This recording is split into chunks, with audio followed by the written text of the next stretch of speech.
മറുനാടൻ മലയാളി ദിവ്യയെ വിളിച്ച് ഫോണിൽ സംസാരിക്കുകയും ദിവ്യ അതിനെക്കുറിച്ച് പറയുന്നുണ്ട്. ദിവ്യ എസ് അയ്യരോട് എന്താണ് ഇതിന്റെ പശ്ചാത്തലം എന്ന് ചോദിച്ചപ്പോൾ അവർ പറഞ്ഞതുകൂടി കേൾക്കുക.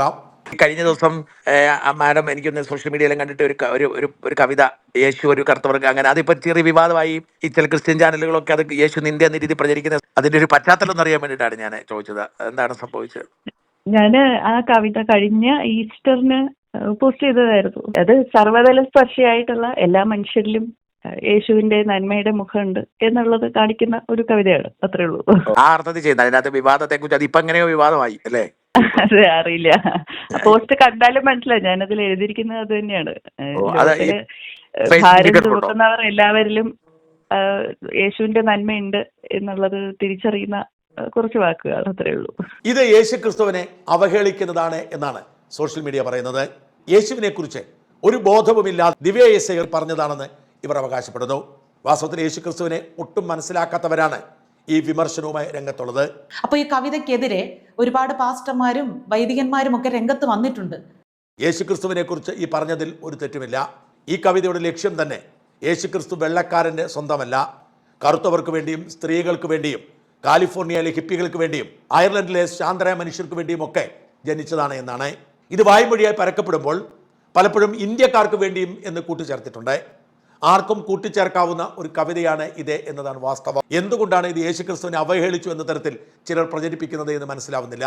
മറുനാടൻ മലയാളി പറയുന്നത് ക്രിസ്തുവിനെ അറിഞ്ഞവരാരും ഇതിനെ വിമർശിക്കില്ല, ക്രിസ്തുവിനെ അറിയാത്തവരാണ് വിമർശിക്കുന്നതെന്ന്. അപ്പോൾ ഇത് പറഞ്ഞതൊന്നും അദ്ദേഹം ക്രിസ്തുവിനെ അറിഞ്ഞവനാണെന്നും ക്രിസ്ത്യാനിയാണെന്നും, അദ്ദേഹം ക്രിസ്ത്യാനിയല്ല, തനി ഹിന്ദുവാണ്, ഹിന്ദു അമ്പലം സ്ഥാപിച്ച ആളാണ്, അയാളുടെ നാട്ടിലെ പ്രധാന അയ്യപ്പ ക്ഷേത്രത്തിലെ ഭാരവാഹി അയാളാണ്, അയാൾ ക്രിസ്തവ വീട്ടിൽ ജനിച്ചുപോയി എന്ന് മാത്രമേ ഉള്ളൂ, മറ്റെല്ലാം ഹൈന്ദവമാണ്, ഹിന്ദു അമ്പലങ്ങളിലെ പ്രധാന പ്രഘോഷകനുമാണ് അയാൾ. ഏകദൈവ വിശ്വാസം ലോകത്തെ പഠിപ്പിച്ചത് ഹൈന്ദവ മതമാണെന്നും മോക്ഷം പ്രാപിക്കാൻ സനാതന ധർമ്മം മാത്രമേ വഴിയുള്ളൂ എന്നും ഒക്കെ അയാൾ പരസ്യമായിട്ട് പ്രസംഗിച്ചത്. അയാൾ അതുപോലെയുള്ള വളരെ തെറ്റായ ഹൈന്ദവ പ്രബോധനങ്ങളെക്കുറിച്ച് ഞാൻ അയാളെക്കുറിച്ചൊരു വീഡിയോ ചെയ്തിട്ടുണ്ട്. അതിൻ്റെ ലിങ്ക് ഡിസ്ക്രിപ്ഷൻ ബോക്സിലുണ്ട്, അത് കാണാവുന്നതാണ്. അയാളെപ്പോലുള്ള പലരും ഇതിനെയൊക്കെ ന്യായീകരിച്ച് പറയുമ്പോൾ തന്നെ മനസ്സിലാക്കണം, ദൈവകൃപയുള്ളവർക്ക് അതിൻ്റെ എതിർദിശയിൽ നിൽക്കാൻ പറ്റുകയുള്ളൂ. അയാൾ പറഞ്ഞ ഓപ്പോസിറ്റ് ആകാനേ വഴിയുള്ളൂ എന്ന് വിചാരിക്കണം. കാരണം അയാൾ ക്രിസ്ത്യാനിയല്ല, ഹിന്ദു ആണ്, ഹിന്ദു ക്ഷേത്ര ഭാരവാഹിയുമാണ്, ശബരിമലയ്ക്ക് മാലയിട്ട് 4-5 വട്ടം അയാൾ പോയിട്ടുള്ളതുമാണ്, ഇനിയും പോവുകയും ചെയ്യും. ആ നിലയിൽ അയാൾ പറഞ്ഞ് അങ്ങനെ വിലമതിക്കേണ്ടതുള്ളൂ. ഇനി ആർക്കും കൂട്ടിച്ചേർക്കാവുന്ന ഒരു കവിതയാണ് ഇത് എന്നതാണ് വാസ്തവം. ഈ കവിത തുടങ്ങി തീരുന്ന അതേ രീതിയിൽ നമുക്ക് ഒന്നുകൂടി ചേർക്കാവുന്നതാണ്. യേശു പാപികൾക്ക് വേണ്ടി വന്നവനാണ്, യേശു കഠിന പാപികൾക്ക് വേണ്ടി കൂടി ഭൂമിയിലേക്ക് വന്നവനാണ്, പാപികളിലെ സ്വന്തമാണ്. അതിനാൽ പാപങ്ങൾ ഏറ്റവും വൃത്തികെട്ട പാപം ചെയ്യുന്നവർ, വ്യഭിചാരവും ബലാത്സംഗം ചെയ്യുന്നവർക്ക് പോലും ക്രിസ്തുവിന് അവകാശപ്പെടാം, അവരുടേതാണ് എന്ന് പറയാൻ ക്രിസ്തു വ്യഭിചാരിയായിരുന്നു, ക്രിസ്തു ബലാത്സംഗ വീരനായിരുന്നു എന്ന് പറഞ്ഞിട്ട് അതിന് 3 വാദങ്ങളുണ്ട്, 3 തെളിവുകളുണ്ട് എന്ന് പറയുകയാണോ വേണ്ടത്? അങ്ങനെ എല്ലാ ജീവജാലങ്ങൾക്കും സ്വന്തമാണ് ക്രിസ്തു, എല്ലാ മൃഗങ്ങൾക്കും യേശു സ്വന്തമാണ് എന്ന് വരുത്താൻ വേണ്ടിയിട്ട് യേശു പട്ടിയായിരുന്നു, പാമ്പായിരുന്നു, അതിന് 3 വാദങ്ങളുണ്ട് എന്ന് അവതരിപ്പിച്ചാലോ സ്ഥിതി എന്താണ്? പിശാചും ദൈവസൃഷ്ടിയാണെന്നാണ് പറയുന്നത്. പിശാചുക്കൾക്കും യേശു സ്വന്തമാണ് എന്ന് വരുത്താൻ യേശു ഒരു പിശാചായിരുന്നു, അതിന് ശക്തമായ 3 തെളിവുകളുണ്ട് എന്ന് എഴുതിയാൽ സ്ഥിതി എന്താണ്? യേശുവിൻ്റെ കാലത്ത് യേശുവിൻ്റെ ശത്രുക്കൾ യേശുവിൽ ബേൽസെബൂലുണ്ടെന്നും പിശാചാണെന്നും ആരോപിച്ചിട്ടുണ്ട്. ഇനി യേശു രോഗികൾക്ക് സ്വന്തമായിരുന്നു, യേശു രോഗികളുടേതാണ് എന്ന് പറയുമ്പോൾ ഇവിടെ ഒരു പ്രധാന സുവിശേഷ ചാനലിൽ, ഡിവൈൻ ചാനലിൽ യേശു രോഗികളിൽ രോഗിയായിട്ടാണ് എന്ന് പറയുന്നത്. യേശു ഒരിക്കലും മറ്റു ചിലർക്ക് അവൻ വെള്ളക്കാരനാണ്, ചിലർക്ക് ഇന്ത്യക്കാരനും മലയാളിയുമാണ്. രോഗികളിൽ ഈശോ ഒരു രോഗിയാണ്. സ്ത്രീ ആയിക്കൊള്ളട്ടെ, യേശു ഒരിക്കലും രോഗിയല്ല. രോഗികൾക്കാണ് വൈദ്യനെ കൊണ്ട് ആവശ്യമെന്ന് പറയുമ്പോൾ യേശു വൈദ്യനാണെന്ന് അർത്ഥം, രോഗിയാണെന്നല്ല. ഞാൻ രോഗിയായിരുന്നു, കാരാഗൃഹത്തിലായിരുന്നു എന്നൊക്കെ ഉപമാനം പറയുന്നത് കൊണ്ട് പേരിൽ യേശു ഇപ്പം നിത്യ രോഗിയൊന്നുമല്ല. യേശു സ്വർഗത്തിലാണുള്ളത്, അതറിയണം. യേശു ഭൂമിയിലുള്ള കാലത്ത് വല്ല ചൊറിയോ എല്ലാം കണ്ടെങ്കിൽ പറയാമായിരുന്നു. പക്ഷേ ഇപ്പോൾ സ്വർഗത്തിലെത്തി യേശു രോഗി അല്ല എന്ന് എനിക്ക് ഉറപ്പുണ്ട്, അത് വിശ്വസിക്കണം. യേശു ക്രിസ്തു ഇറ്റലിക്കാരനായിരുന്നു, യേശു ക്രിസ്തു ജൂതനായിരുന്നു, യേശു ക്രിസ്തു സ്ത്രീ ആയിരുന്നു എന്ന് പറയുന്നതിനോടൊപ്പം യേശു ക്രിസ്തു ഇന്ത്യക്കാരനായിരുന്നു, യേശു ക്രിസ്തു ഹിന്ദു ആയിരുന്നു എന്ന് വരെ പറയുവാനുള്ള പക്വതയിലേക്ക് നമ്മൾ വളരണം. യേശു RSS ആയിരുന്നു, മുസ്ലിം ആയിരുന്നു, ജിഹാദി ആയിരുന്നു എന്നും പറഞ്ഞുകൂടെ?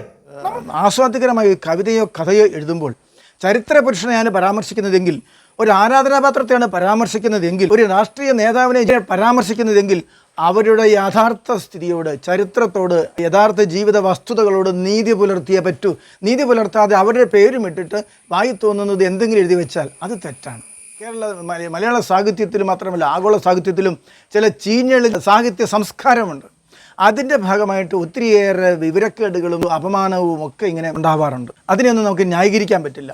എന്നാൽ ചില എഴുത്തുകാർക്കൊക്കെ അടിമകളാകുന്നവർ ഇതെല്ലാം സുഗന്ധം ആസ്വദിക്കുന്നത് പോലെ കാര്യമറിയാതെ എല്ലാം അങ്ങ് സ്വീകരിക്കുകയും. ഞാൻ ഇതിനെ എതിർത്ത് വീഡിയോ ചെയ്തതുകൊണ്ട് എനിക്കെന്തോ തലതിരിവാണെന്നാണ് വിചാരിക്കേണ്ടത്. എങ്കിൽ ഷക്കേന ടി വിയിൽ നിരവധി ക്രൈസ്തവ TV ചാനലുകളിൽ, ക്രൈസ്തവ യൂട്യൂബ് ചാനലുകളിൽ ഇവർ മാപ്പ് പറയണം, ഇവർ വളരെ തെറ്റാണ് ചെയ്തിരിക്കുന്നത്, അധിക്ഷേപമാണിത് എന്ന് പറഞ്ഞ് അവർക്കൊന്നും വിവരമില്ല, അവരെല്ലാം തലതിരിഞ്ഞു പോയിന്നാണോ? ദിവ്യ എസ് അയ്യരുടെ അങ്ങേയറ്റം ഹീനമായ ഈ ക്രൈസ്തവ അധിക്ഷേപത്തെ ശക്തമായ ഭാഷയിൽ അപലപിക്കുകയും അറിവിന്റെ ചീർക്കലിൽ ലോകരക്ഷകനായ യേശുക്രിസ്തുവിനെ കുറിച്ച് പറഞ്ഞ ഈ പൊട്ടത്തരങ്ങൾ പിൻവലിച്ച് മാപ്പ് പറയുകയും ചെയ്യണമെന്ന് ശക്തമായി ഓർമ്മിപ്പിക്കുകയും ചെയ്യുകയാണ്. യേശുക്രിസ്തുവിനെ കുറിച്ച് ഇപ്പോൾ നടത്തിയ ജൽപ്പനങ്ങൾ അതിര് കടന്നുപോയി എന്ന് ഓർമ്മിപ്പിക്കുകയാണ്. അത് തിരുത്താനുള്ള വകതിരിവ് ദിവ്യ എസ് അയ്യർക്ക് ഉണ്ടാകട്ടെ. ദിവ്യ മാഡം ഇരുമ്പാണിമേൽ തൊഴിക്കരുത്. യേശുവാണ് ഇരയായിരിക്കുന്നത്. അപ്പോൾ ഈ കവിതയ്ക്കെതിരെ ഒരുപാട് പാസ്റ്റർമാരും വൈദികന്മാരും ഒക്കെ രംഗത്ത് വന്നിട്ടുണ്ട്. നിങ്ങളിവിടെ വല്ല കലാപം ഉണ്ടാക്കാനുള്ള ശ്രമത്തിലാണോ? ഈ ബൈബിള് മുഴുവൻ പഠിച്ച ഈ വിശ്വാസത്തെ പിന്തുടരുന്ന ഒരുപാട് മനുഷ്യരുണ്ട് ഇവിടെ. എന്തോന്നൊക്കെ പറഞ്ഞ് ഭാവനയാണ് ഈ പറയുന്നതെന്ന് മനസ്സിലായി. ഭാവനയാണെങ്കിൽ പോലും അതിനൊരു മര്യാദയില്ലേ, ഒരു പരിമിതി ഇല്ലേ? ഒരാൾ IAS കാരിയാണ് എന്ന് കരുതി അയാൾ വിവരമുള്ളവനാകണമെന്നില്ല, ഔചിത്യ ബോധമുള്ളവനാകണമെന്നില്ല. ഒരുപാട് വിദ്യാഭ്യാസമുള്ളവരും വെറും കോമാളികളായി പോകുന്ന കാഴ്ച നമ്മൾ കണ്ടിട്ടുണ്ട്. അപ്പൊ അവർക്ക് 30-40 ഇടയ്ക്ക് വീഡിയോകളുണ്ട് ഞാൻ കണ്ടത് സ്കൂൾ ചെയ്തപ്പോൾ. ഇതിനകം തന്നെ ഇവരെ വളരെ രൂക്ഷമായി പുച്ഛിച്ചുകൊണ്ട് ആക്ഷേപിച്ചുകൊണ്ട് പറഞ്ഞത്. അവരെല്ലാം തലതിരിഞ്ഞു പോകുന്നതാണോ വിചാരിക്കേണ്ടത്? ഇവർക്ക് തലതിരിവാണെന്നാണോ വിചാരിക്കേണ്ടത്? നമുക്ക് മാരമൺ കൺവെൻഷനിൽ അവർ സുവിശേഷം പ്രസംഗിക്കാൻ ക്ഷണിക്കപ്പെട്ട അതിഥിയായിരുന്നു ഒരിക്കൽ. ഇവരെ പോലുള്ളവർ ക്രിസ്ത്യാനികളായ നമുക്ക് സുവിശേഷം പറഞ്ഞു തരേണ്ട രീതിയിലേക്ക് എത്തിയിരിക്കുന്നു എന്നുള്ളത് നാം മനസ്സിലാക്കിയിരുന്ന ക്രിസ്തുമത പ്രബോധനവും എത്രയോ താഴ്ന്നതാണ് എന്നുള്ളതിനെ മനസ്സിലാക്കി തരുന്ന വസ്തുതയല്ലേ?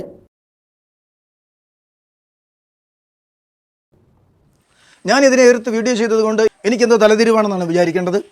20,000 സബ്സ്ക്രൈബേഴ്സുള്ള ക്രിസ്ത്യൻ വോയിസിൽ 73,000 പേര് ഇവർക്കെതിരെയുള്ള, ഇവരെ വളരെ പുച്ഛത്തോടു കൂടി ആക്ഷേപിച്ചുകൊണ്ട് പറഞ്ഞ വീഡിയോ കണ്ടു എന്ന് നിങ്ങൾ മനസ്സിലാക്കണം. അപ്പോൾ ഇത് വ്യൂവേഴ്സ് ഈ പുച്ഛിക്കുന്ന വീഡിയോ തിരസ്കരിച്ചതാണോ? അല്ലല്ലോ.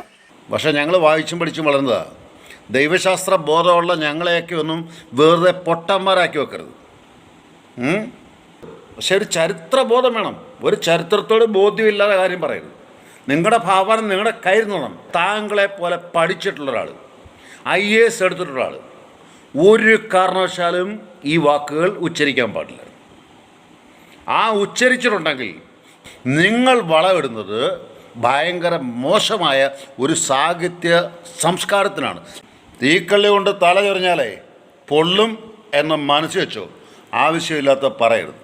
1 ലക്ഷത്തോളം സബ്സ്ക്രൈബേഴ്സുള്ള IFI മിഷൻ എന്ന ചാനലിലും ഇവരെ വളരെയേറെ രൂക്ഷമായി ആക്ഷേപിച്ചുകൊണ്ട്, കവിതയുടെ പേരിൽ ആക്ഷേപിച്ചുകൊണ്ട് വീഡിയോ ഇട്ടത് അനേകായിരങ്ങൾ കണ്ടു കഴിഞ്ഞതാണ്. അപ്പോൾ ഇവരൊക്കെ വിവരദോഷികളെന്നാണെന്നോ പറയേണ്ടത് നമുക്ക്? ഇത് കണ്ട ശേഷം നിങ്ങൾക്ക് എന്താ തോന്നുന്നത്? നിങ്ങൾ കമൻറ്റ് പോസ്റ്റ് ചെയ്യണം. ക്രൈസ്തവരെ വളരെ ആക്ഷേപിക്കുന്നതായ ഈ വീഡിയോ ഇട്ടത് തെറ്റായിപ്പോയി. അതുകൊണ്ട് തെറ്റ് തന്നെയാണ്. ഇന്ത്യൻ ശിക്ഷാ നിയമം അനുസരിച്ച് IPC 295 സെക്ഷൻ A അനുസരിച്ചും BNS 299 അനുസരിച്ചും മതവികാരം വ്രണപ്പെടുത്തിയ തെറ്റാണ് ചെയ്തിരിക്കുന്നത്. അനേകരെ മതവികാരം വ്രണപ്പെടുത്തിയ തെറ്റാണോ എന്നത് പരിശോധിക്കാൻ യൂട്യൂബിൽ നിന്ന് സ്ക്രോൾ ചെയ്താൽ അറിയാം. 30-40 ഇടയ്ക്ക് അത്രമാത്രം വീഡിയോകളാണ് ഇവർക്കെതിരെ വന്നിരിക്കുന്നത്. ഇവരനുകൂലിച്ച് 5-6 വീഡിയോകളെ വന്നിട്ടുള്ളൂ എന്നതുകൂടി നിങ്ങൾ മനസ്സിലാക്കണം. Okay, thank you. Channel subscribe ചെയ്യണേ.